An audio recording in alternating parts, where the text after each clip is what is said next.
want to say hi to a friend of mine. Welcome to the Celsius Interview Lounge. Here is Mimi Webb. Round of applause for everybody that's in the room. There's a handful of us, but it's family. It is family. Welcome back home to New York City.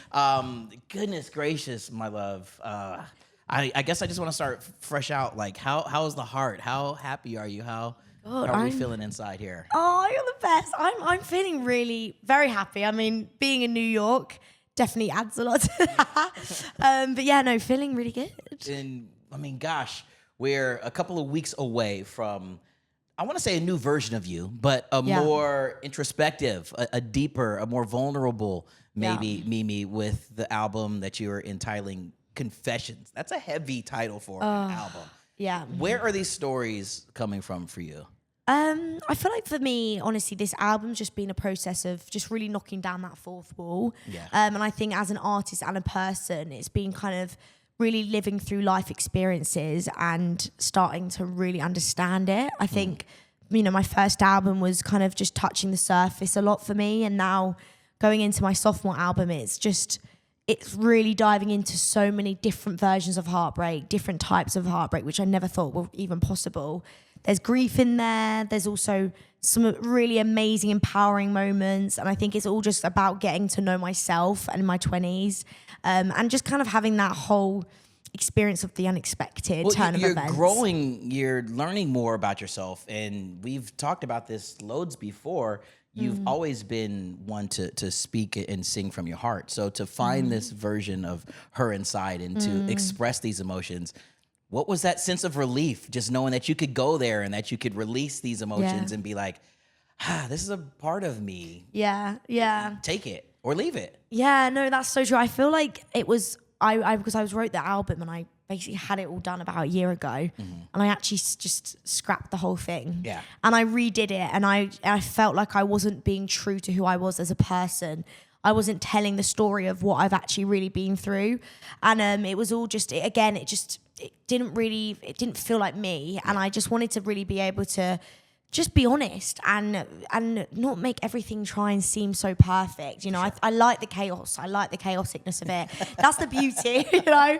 And I think that's what I just really embraced. And we just redid the whole thing and it just felt so, it's like as a piece of work, just so perfect to exactly how I wanted it. Would any of those other songs even fit where you are in your life now? Like when you think back to the reason why you scrapped all that stuff was, you know, it just, does it even exemplify who you are? No, literally at all. It doesn't. And as a person, I am very deep and I am very upfront, real. You see what you get. And I just felt like I was just trying to be a gimmicky artist. I was trying to be like, put on that persona and it's like, but that's not me. My persona is me. And that is what I need to provide and show, you know? I want to talk about the first single that we got a little bit ago and the way that you got to hang out with Queen, with Mother. You got our girl, our label mate, hanging out with Meghan Trainor and being a part of this Mind Reader record that the world took a hold to. How fun was it to bring that song to life? Because I've had the chance, and thank you to the family who allowed me to listen to the album. That one sets itself apart a little bit, but like how fun was it to make that song and to be in that moment with that Grammy Award winner? Oh my God, it was awesome, honestly. Like I didn't know what to expect because I'm a huge fan of Meghan's and I went there, I just kind of was like, right, let's just like super open, like let's just see what we get. And we just got on so well. And something I loved was our voices when we sang together was just so much fun. How reassuring must that be? Like, you know what I mean? That you're meeting someone who you looked up to, but seeing that you can stand 10 toes and match the energy. That must have been like such a... It was amazing. Like it was so cool. And I think that's the thing, like I get really introverted, which is crazy because I'm super extrovert, but I got quite introvert because it's like when you're in the room with another but like a huge star, it's like it's scary. But you know, she was just so sweet, and you know, I just couldn't believe she was down to jump on it with me, and especially for the album and to be a part of it for me. Like I just can't believe it's out in a month. How many times? Let me ask this because she is an open book as well. How many times did she mention T-Pain? Did she at all? Because she did, yeah. More I was than trying to figure five or figure less it out, than five? Because she has his picture on her Is she nightstand. obsessed? I love that. So next time you talk to your girl, I think she did, and I was just thinking, but did they do a song or something? Yeah, well, they did. Yeah, her and T. Next, just give her a boop boop, like T-Pain makes a little sound, and she will lose it. I God! Okay, I'm gonna be bringing that one up. Let's talk more about this album. I know we don't have the track listing yet, and I don't want to give away too much, but we move on to such a different sound for you, as you said. A few times, maybe in conversations, it's been a little bit of a more mature, more depth. Was it scary, trying to go there and to challenge yourself with a different sound and hoping that you can meet the mark? Yeah, no, it was so scary because I think you really just don't know what you're doing, to be honest. You have no clue on like how it's going to go down. And I think that was my biggest worry as well because, I felt like, especially now with how pop music's going, everything just sounds and feels so put together. Yeah. And it's like, I was very much like, this for me is very storytelling. And it's, there's a song on the album where, you've got the song and then there's this kind of different section that kind of goes very dark and moody, and it feels kind of like you're in a different world and it's a bit unstable, a bit chaotic again. But I was like, that's what I love. That's my story, like I'm not trying to be anyone else, and that's what I want to do. Well, let's go to this one, to Love Language. First off, before we get into the song a little bit, what is yours? Are you a gift giver? Are you I'm acts of service. Acts of service? Yeah, which is really like, which I thought I'd always be like, because I think I'm probably very touch as well. And I thought it was gift giving back when I was a kid. I was like, go on, give me some nice give me a birthday present. But yeah, now I'm like out of my teenage years and like going into my 20s, like I was just more into the act of service, just being like, just someone being able to be like 4 steps ahead of you if you need anything, like just being there, that kind of support. And how does that come through in this particular song, or does it? So no, that's the thing. It's like, this one's very much about like my love language is like, let's not get too deep, like let's not go too far. And I think everyone thinks it's this love song, which is great, but it's actually about not wanting to fall too deep in love and wanting something more casual and something candid and just kind of not really diving too deep. Not yet. I mean, you have to, gosh, man, spend the time.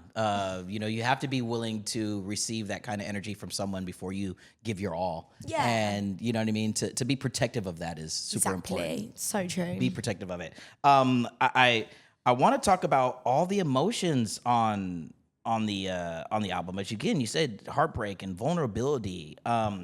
Even some moments where we're losing control with. I don't want to say the song title just yet because I don't want to give away too much. But now that those emotions and that energy is out there, how much more fulfilling is it to walk your daily life to know that you were able to tap into those emotions and be, I don't want to say rid of them, but have them be just freed. Amazing. Honestly, like this year for me has been a really like tough one personally, and I feel like I just feel so grateful and proud of myself to be able to put myself in a vulnerable position and be able to release those emotions. Because if you would have gone back to, just signed the label, LA, being from the UK, an 18-year-old maybe, like, would you have ever thought that you would have been able to get there? Or would you have ever hoped, at least, maybe? Yeah, I was hoping. I was really hoping, to be honest.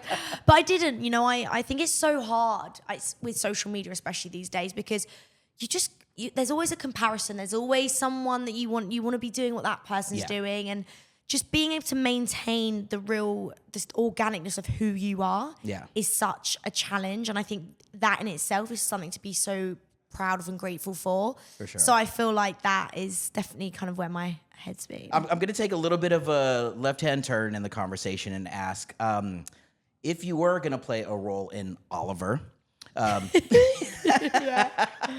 what role would you play being that UK artists don't sing in British accents? I think I could get away with being Oliver, like literally, like I could just do it. Just put the cap on me. A lot of people have been having a little bit of a chuckle, but you have yourself talking about a little recent post on social media. Yeah. Why UK artists utilize or maybe sing a little bit in a American accent, and you gave us a little sample of what it would sound like if you didn't. Yeah. If you really had your but Honestly. Like, do you think you're being you the whole time? I don't know. It doesn't feel like you're putting on an accent at all to me. Maybe that's because I'm close to the product, or we've been buds for a bit. But how weird was that concept when you think about something like that? Honestly, it is crazy because it makes me laugh because I do under some people were like commenting like, I really do prefer the British accent, and I was like, I do think it's like charming, like it's quite cute. I'm like a little like, but I think I've been seeing a few comments. It's been interesting. A lot of people also have said that they've seen documentary saying about how UK artists would put the American accent on in their songs to help boost sales and all these things. And I was like, interesting. I just grew up watching Hannah Montana and thought that was the norm, to be honest. It's very different. I want to ask you, with that, I mean, because you're not too far separated from Hannah Montana. I mean, Jonas Brothers, let's go down the Disney line and all. But what would it mean to you to know that artists like the Mileys of the world, I mean, obviously been on tour and Brit Award nominated, all that stuff, but to know that some of those artists that you grew up listening to, idolizing, but now they're fans of yours, they're friends of yours. How does that hit your heart and your spirit, knowing that? Or have you let it? Well, you know what I mean? Yeah, when Joe Jonas was singing, looking into my eyes, I felt like I was Demi Lovato in Camp Rock, honestly. No, that was like an amazing experience. We all did, we covered Shallow together. Yeah. So it was me and Joe doing the duets, and I just was like, this is just, I felt like the little girl that used to watch them on Camp Rock and wish it was me being the one that was singing. But now you get to walk in those in those shoes. You get to step on those stages, and it's because of who you are. How, and I ask the word, or I use the word how a lot, but how fulfilling is it knowing that you're, being so true to who you are and you're getting the respect from these people who you looked up to and you dreamt of being, amazing. Next to. Like, honestly, it's like a dream come true. And that's the thing as well, I think, knowing I'm doing it the way to who I am. Yeah. Because I always think like this. I'm like, one day I'll have kids and they'll be watching what I've done. Yeah. And I'll be like, I stayed, we've kept it real. And I love that. And I think being in that moment of being myself was just like, just kind of little old me up there. And I was just like, this is like how it's meant to feel, and just having, the Jonas Brothers be able to recognize me as an artist was just a dream. All right, we're going to shift back before we put a nice little ribbon on the conversation and talk about hitting the road. We get the Confessions tour here. You're going to be in, the Europe and UK beginning parts of the fall, hoping that it maybe makes its way here to the States. But what does the show feel like in your brain? Ooh, I think the show, it's definitely got different parts to it. I feel like the album, again, there's something for everyone in there, and there's a lot of different elements, even like a little bit of different genres in certain songs. So I feel like we're going to keep it really vibrant, really just experiment a little bit, like have everyone really I want everyone just to be staring at that stage the whole time and not being able to keep their eyes off of it. Yeah, just sing totally along, tap have in. a good time. Yeah, exactly. Well, can we get a break though to go and buy a proper pint? Can we go grab some drinks, tequila rosé maybe? Are you gonna give us some time to, you know what I'm saying? No, we will. Definitely. Every night. To be honest, I'm in the pub most nights, so we can go. I'm down. 2025 is here. We're midway through it, which is another crazy thing. Let's wrap this up with what are some of those goals that you're looking forward to continuing to tick off of the list? You've made your vision board. What are some of those goals here for 2025 that you're most excited to accomplish? 2025 is just being able to do a whole big, long, sold-out tour. Yeah. Number one album, of course. Top 10 will be fun as well. Let's go. That's on a number one. And do you know what? Just to see people relate to my music and to be able to be there for them through all these tough times out there. I think, also a message I really tried to get across is just to be in the present. And I feel like this album really tells that story of, just being in that moment. The universe can do so many amazing things around you. And I think just being in that kind of, say, feminine energy, there's all these different spiritual things that I'm really love to push as well. So just seeing people really connect and enjoy and just seeing all their faces on tour and just getting back on it. Well, the reason why we're going to connect and the reason why the fans do connect, and it's because it's you. And I've told you this numerous times before, and I will continue to say this. you're being you. You're finding a new version of, not I want to say a new version of you, but you're finding a different energy and tapping into different emotions. But it's still Mimi. It's still Mimi. It's who you are, and that's why we are connecting, and the fans will be there because you are staying so close to what's inside. So continue to do that, and we're gonna be Big here love for you, many legend. times again. This is my you. friend. She is the legend. As it needs to be tatted on my neck somewhere. Next time you come, I'll have it right there. Give it up one time in the room, please, for my love, Mimi Thank Webb. you. Love you, dear. Mwah, mwah.